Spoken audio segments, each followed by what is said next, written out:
చిలకడ దుంపలను చాలామంది పెద్దగా పట్టించుకోరు, కాని వీటిల్లో పోషకాలు దండిగా ఉంటాయి. ఇందులో పీచు, పొటాషియం ఎక్కువ మొత్తంలో ఉంటాయి. పిండి పదార్థాలు కూడా ఎక్కువగా ఉంటాయి.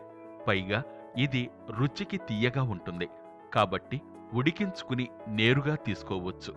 వారానికి కనీసం 2 సార్లైనా వీటిని తినడం మేలని పోషకాహార నిపుణులు సూచిస్తున్నారు. చిలకడ దుంపలు beta carotene, vitamin E, C, బి6, పొటాషియం, ఐరన్తో నిండుంటాయి.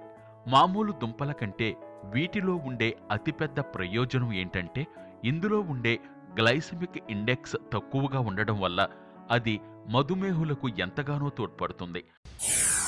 రూట్స్ అండ్ ట్యూబర్స్లో గనక మనం చిలకడ దుంప గురించి మాట్లాడుకోవాలన్నప్పుడు దీంట్లో మనకి దాదాపుగా 100 క్యాలరీస్, ఒక 100 గ్రాములు అంటే దాదాపుగా ఈ సైజ్ చిలకడ దుంప కనుక మనం